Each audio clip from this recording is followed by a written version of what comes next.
Exercise 10.1 का question number 15।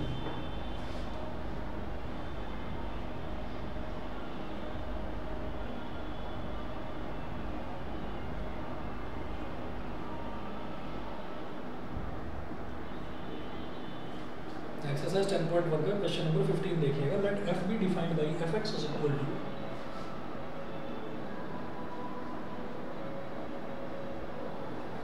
fx is equal to 3x minus 1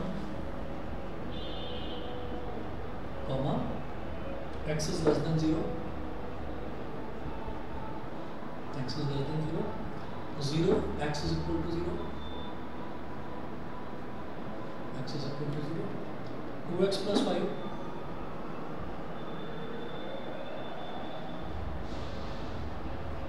x is greater than 0।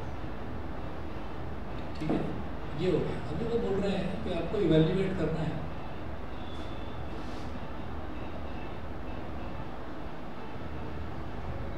Evaluate करना है इसमें क्या बोल रहे हैं, limit extending to F X. First part है limit extending to F x, ये बताना है। ठीक है, limit extending to F X. तो आप समझ रहे हैं कि लिमिट एक्सटेंडिंग टू इसका मतलब क्या है कि x की वैल्यू लगभग 2 के बराबर है, तो वो किस कैटेगरी में लाई करेगा, ग्रेटर देन 0 में या लेस देन 0 में। ऑब्वियस सी बात है, ग्रेटर देन 0 में। x जो लगभग 2 के बराबर है वो x ग्रेटर देन 0 वाली कैटेगरी में लाई करेगा। तो मैं इसको लिखूंगा limit extending to F x is equal to क्या हो जाएगा, आप यहाँ पर ऐसे लिखेंगे लिमिट एक्सटेंडिंग टू और एफ एक्स की जगह ये वाली वैल्यू डाल दें 2x plus 5। ठीक है, तो अब क्या करेंगे भाई, अब इसमें कोई रैशनलाइजेशन फैक्टराइजेशन कुछ भी सिंप्लीफिकेशन की गुंजाइश नहीं है, तो सीधा x की वैल्यू 2 यहाँ पर डाल दो।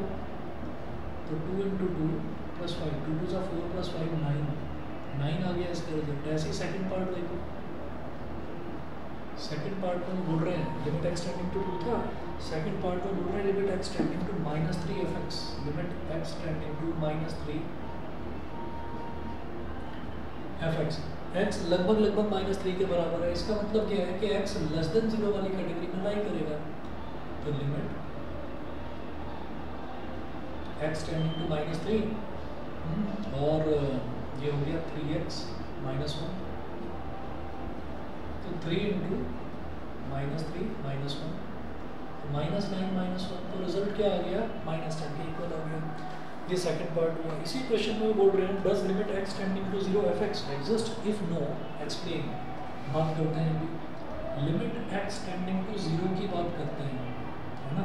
Limit extending to 0 f x, ये मुझे कैलकुलेट करना है। तो जब भी हमको कोई भी फंक्शन इस तरीके से दे रखा होता है कि x की किसी वैल्यू से कम पर कुछ और ज़्यादा पर कुछ और, तो हम ये कहते हैं कि भाई हमें जो है उसकी वैल्यूज़ अलग अलग फंक्शंस पर अलग अलग उस पर निकाल कर देखनी पड़ती हैं। तो ज़रा देखिएगा, इसको हम क्या करेंगे, पहले निकालेंगे limit extending to 0 - f x. 0 - f x का मतलब क्या है कि जब वो x 0 से जरा सा छोटा होगा, तो जब वो 0 से जरा सा छोटा होगा तो फंक्शन को क्या लेंगे, 3x - 1 x tending to 0 - f x की जगह आप लिख दीजिए 3x - 1। तो सीधी बात है कि भाई अब x की जगह 0 डालो, 3 × 0 - 1, 3 × 0 is 0, 0 - 1 is -1। ऐसे ही limit extending to 0 plus F X वो निकालेंगे। जब x 0 से बड़ा है तो फंक्शन की वैल्यू कुछ और, क्या है वैल्यू, 2x + 5।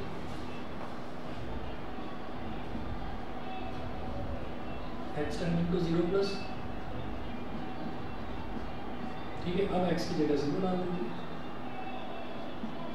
2 × 0 + 5, रिजल्ट क्या आ गया, 5 आ गया। ठीक है, तो हम ये कहेंगे कि जब ये since limit extending to 0 - f x is not equal to limit extending to 0 + f x, so limit x tending to 0 f x does not exist, ये एग्जिस्ट ही नहीं करती। आगे चलते हैं, क्वेश्चन नंबर 16 देखिएगा। 16 में बोल रहे हैं फाइंड के so that limit extending to fx may exist where fx is equal to this। 15 देखिएगा। 16 सॉरी,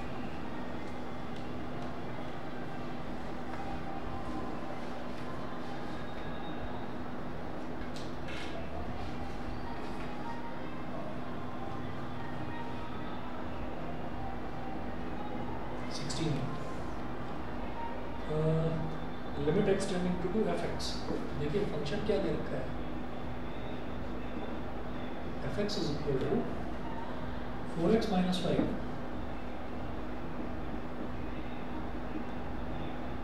कब, when x is less than equal to 2, x minus k when x is greater than 2। the limit x tending to 2 minus fx is equal to क्या हो जाएगा, लिमिट x tending to 2 minus यानी कि जब x की value 2 से कम होगी तो फंक्शन को क्या लेंगे, 4x माइनस 5।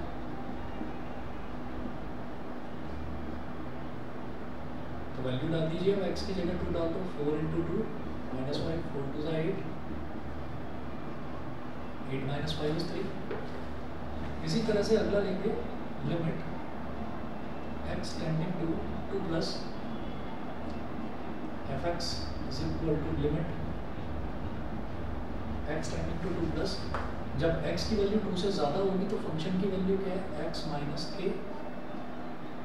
तो फिर अब x की जगह 2 डाल दीजिए, ये क्या हो गया, 2 माइनस k। तो since limit x tending to 2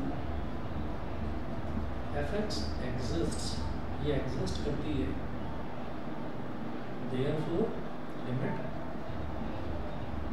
x tending to 2 minus limit x tending to 2 minus fx is equal to limit x tending to 2 plus fx। ठीक है, अब x tending to 2 minus fx को हम निकाल चुके हैं, कितना आया है 3,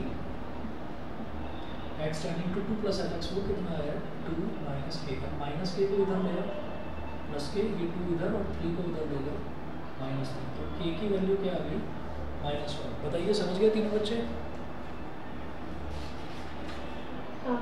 ठीक है, उसके बाद देखिएगा 17 है, ओके 17 देखिएगा, वो बोल रहे हैं fx is equal to this. 17 वाला इंपॉर्टेंट मार्क कर लेना, ये अच्छा है क्वेश्चन 17 वाला।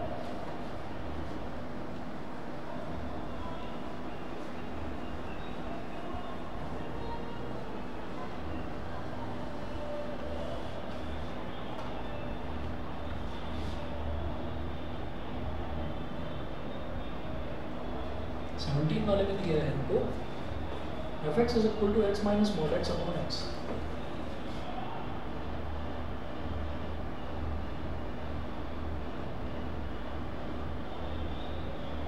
x minus mod x upon x, comma x is not equal to 0, comma x is not equal to 0, और -2 when x is equal to 0, -2 when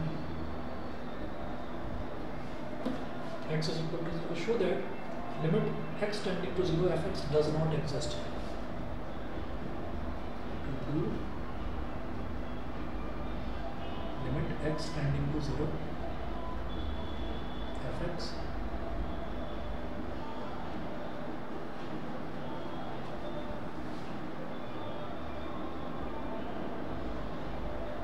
क्या करेंगे देखिएगा, जब भी कभी हमको ऐसा दे रखा होता है, देखिए अभी तक तो हमने देखा लेफ्ट हैंड लिमिट निकालनी है या राइट हैंड लिमिट निकालनी है, तो हमारे पास लेस देन जैसे दिए रखा है ना, x tending to 0 does not exist, ये प्रूव करना है।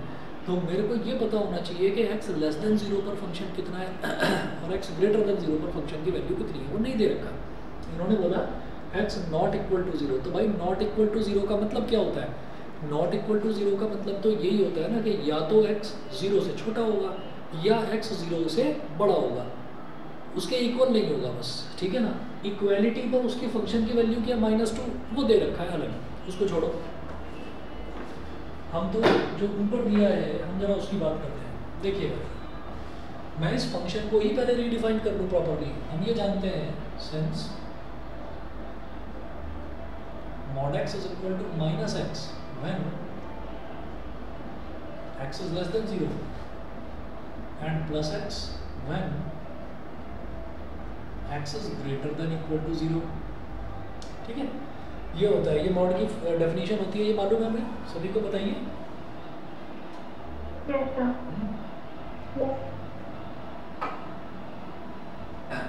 ठीक है, तो उसी तरीके से इसको डिफाइन करेंगे कि fx is equal to,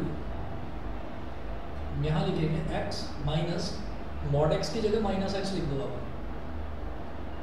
-x, और अपॉन तो x है तो x को तो x ही लिखेंगे, ठीक है। कॉमा करके लिखो x इज लेस देन 0।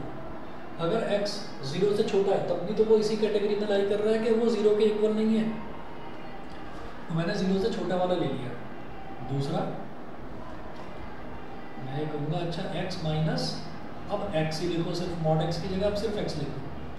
वो कब लिखोगे? When x is greater than 0। Equal to 0 मत लिखना, कहना कि डेफिनेशन में तो हमने ले दे रखा है कि x is greater than equal to 0। वो क्यों नहीं ले रहे हैं? क्योंकि x इज इक्वल टू 0 पर फंक्शन की वैल्यू कांस्टेंट दे रखी है -2, तो वो एज इट इज लिख दीजिए ऐसे ही कि वो -2 वैल्यू है when x is equal to 0।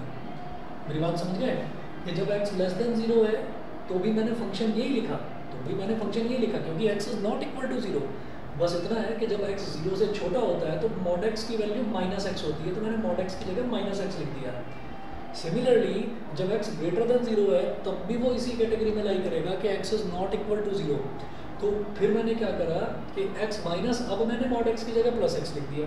Upon में x है, पहले वाला x है, उसको छेड़ना ही नहीं है हमको, क्योंकि हमें उससे कोई मतलब नहीं है। हम तो x लेस देन 0 ये बताता है कि mod x चेंज हो जाएगा, बाकी इनसे तो कोई फर्क नहीं। बताइए जी, क्लियर है कि नहीं? समझ गए आरव, सुहानी, क्लियर है? ठीक है, चलिए कोई बात नहीं, दोबारा बताता हूँ मैं। देखिएगा हमें ओरिजिनल फंक्शन ये दे रखा है, ठीक। अब मैं इसको फंक्शन को रीडिफाइन करना चाह रहा हूँ, क्योंकि इन्होंने दिया है कि x is not equal to 0। मैं ये जानना चाहता हूँ कि ग्रेटर देन 0 पर क्या है और लेस देन 0 पर क्या है। तो भाई जरा देखो, मैंने इसी को स्प्लिट कर लिया दो पार्ट्स में कि when x is less than 0, जब x लेस देन 0 होगा तो mod x की वैल्यू -x होती है when x is less than 0। ये मॉडुलस ऑफ x यानी कि mod x की डेफिनेशन है। तो मैंने क्या करा, x माइनस और mod x की जगह मैंने -x डाल दिया, ठीक है। बाकी सब कुछ सेम रहा, ये x और ये x सेम रहे। फिर क्या है कि x ग्रेटर देन 0, तो ग्रेटर देन 0 भी तो नॉट इक्वल टू 0 की कैटेगरी में लाई करेगा। तो जब x ग्रेटर देन 0 है तो ये x और ये x तो सेम रहेंगे, लेकिन mod x की वैल्यू चेंज होकर क्या हो जाएगी, सिर्फ x। तो ये mod हटाने के लिए हमने करा। समझ गए? क्लियर? बताइए आरव। Yes sir. चलिए ठीक है। उसके बाद क्या है कि इसको सिंप्लीफाई करते हैं थोड़ा सा दोबारा फंक्शन को ही। तो ये हो जाएगा fx इज इक्वल टू, आप ये समझ रहे होंगे, ये तो x माइनस एक्स ये तो कैंसिल हो जाएगा, 0 अपॉन एनीथिंग इज 0, और ये हो जाएगा x minus minus plus x, x प्लस x 2x upon x is 2। तो ये 2 हो गया when x is less than 0, ये 0 हो गया when x is greater than 0, और ये -2 हो गया when x is equal to 0। तो लिमिट तो एग्जिस्ट नहीं कर रही है। कैसे नहीं करती देखो जरा।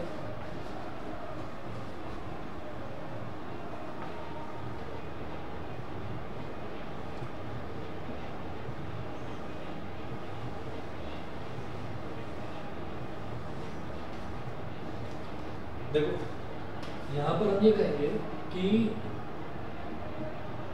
Limit x tending to 0 minus fx, 0 minus, जब x की वैल्यू 0 से छोटी होगी तो उसको कैलकुलेट करने की भी जरूरत नहीं है, क्योंकि कांस्टेंट वैल्यू है।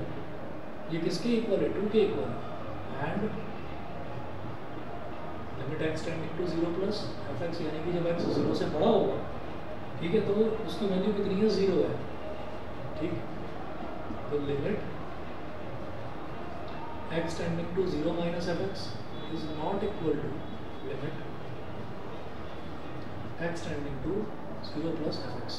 So limit x tending to 0 fx does not exist. ठीक है जी, ये प्रूव हो गया। बताइए क्लियर? ठीक है, चलिए जी, ये एक्सरसाइज हमारी खत्म होती है। इसमें जो भी डाउट्स हैं और कहीं एग्जांपल्स में कहीं पर भी वो पूछना मेरे से। आगे क्वेश्चन करेंगे। आगे जो है आप नेक्स्ट पेज पर आ जाइए, उसमें लिखा हुआ है limit of exponential and logarithmic functions. Limits of exponential and logarithmic functions.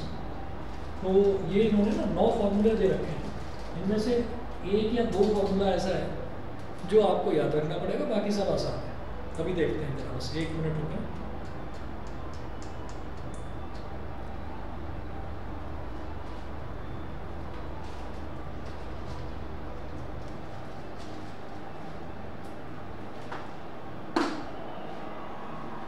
चलो जी, फॉर्मूले नोट करते चले जाओ, ये मिटा रहा हूँ सारा।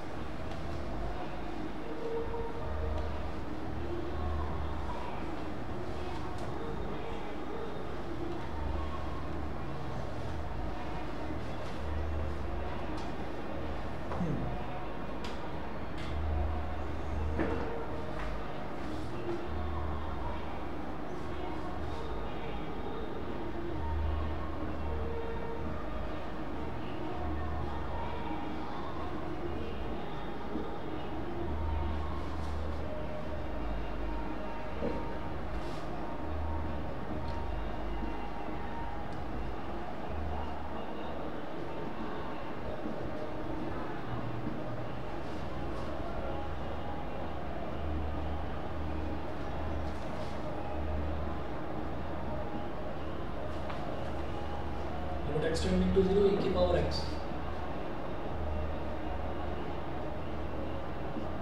is equal to 1. Second, limit x tending to c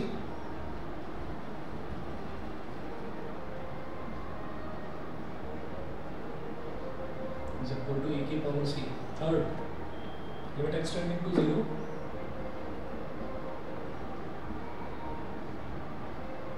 e की power x is equal to 1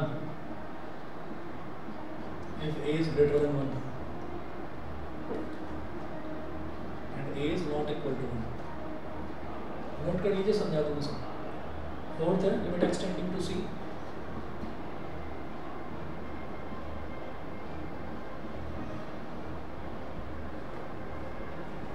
a is greater than 0, a is not equal to 1. हमारे थर्ड फॉर्मूले में a is greater than 1 लिखा है। थर्ड में ये लिखा है 0। हाँ, वो मैंने गलत लिख दिया था, सही कर दिया। फिफ्थ वाला है limit x tending to c log x।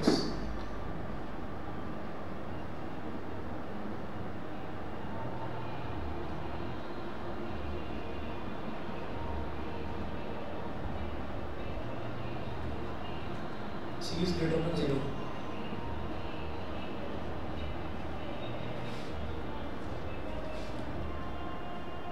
Limit x tending to 0.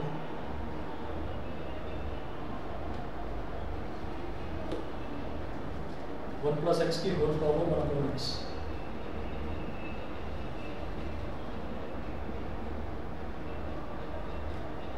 is equal to e.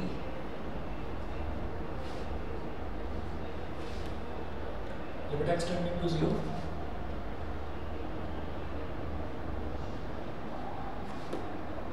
Log 1 plus x upon x.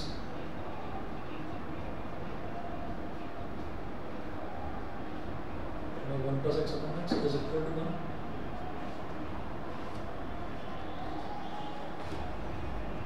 Limit x tending to 0.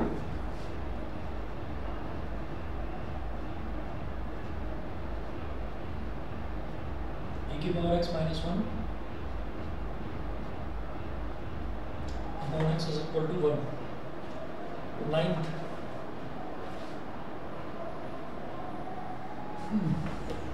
है limit x tending to 0.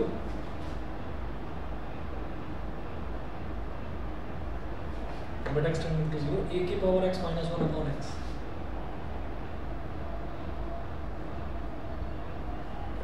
a कोई भी कांस्टेंट है is equal to log a is greater than 0 and a is not equal to 1.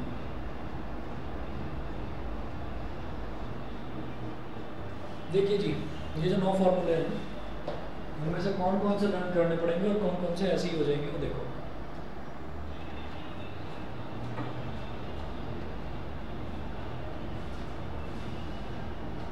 देखिए जैसे पहला है limit x tending to 0, limit x tending to 0 e की power x। तो सीधी सी बात है कि यहाँ पर कुछ भी सिंप्लीफिकेशन का गुंजाइश जरा सा भी नहीं है। सीधे सीधे आप x की जगह अगर 0 डाल देंगे तो e की पावर 0 क्या हो जाएगा, anything to the power 0 is 1। तो ये फॉर्मूला लर्न करने की जरूरत नहीं है, ये आपको ऐसे ही पता चल जाएगा किसी भी क्वेश्चन में। अगला वाला limit x tending to c e की पावर x, तो x की जगह c डालेंगे तो e की पावर c आएगा, इसकी भी जरूरत नहीं है। अगला वाला limit x tending to 0 a की पावर x, x की जगह 0 डालोगे तो a की पावर 0 वो भी 1 आएगा, इसकी भी जरूरत नहीं है। ठीक है, अच्छा उसके बाद जो इन्होंने दिया है ना ये a is greater than 0 and a is not equal to 1, वो इस वजह से दिया है कि जब हम बात करते हैं किसी भी एक्सपोनेंशियल टर्म की, तो एक्सपोनेंशियल टर्म में जो बेस होता है वो बेस हम पॉजिटिव लेंगे, उसके पावर में x तभी रख पाएंगे। तो ये डिटेल वाली चीज़ है लिमिट्स की, जिसकी आप लोगों को ज़रूरत नहीं है। साइंस वाले बच्चे तो इसको समझते हैं, प्रूफ भी देखते हैं, ठीक है। आप लोगों को इसकी ज़रूरत नहीं है तो छोड़ दीजिए इसको। मतलब ये जो आगे कंडीशंस दे रखे हैं इनको छोड़िए, इनमें जहाँ ज़रूरत होगी वहाँ बताऊँगा, इन दोनों की ज़रूरत नहीं है।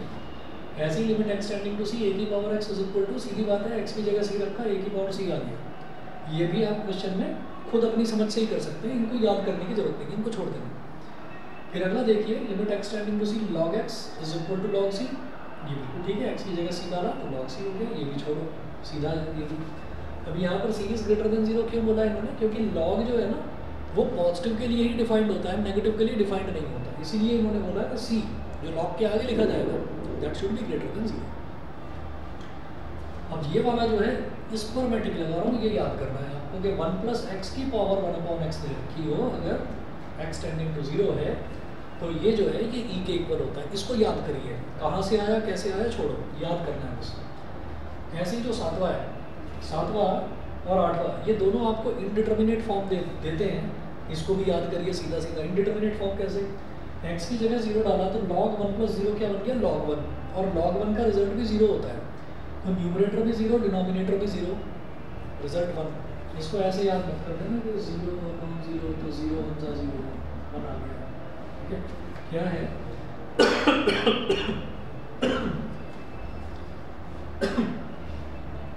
x एग्जैक्टली 0 नहीं है, टेंडिंग टू 0 है, तो log 1 जो है वो एग्जैक्टली log 1 नहीं आएगा, log 1 से मामूली सी ज़्यादा टर्म आ जाएगी। log 1 क्या होता है 0, तो log 1 से मामूली सी ज़्यादा टर्म क्या होगी 0 से मामूली सा ज़्यादा, बस ऐसा कुछ आ जाएगा, ठीक है। और इसके बाद एक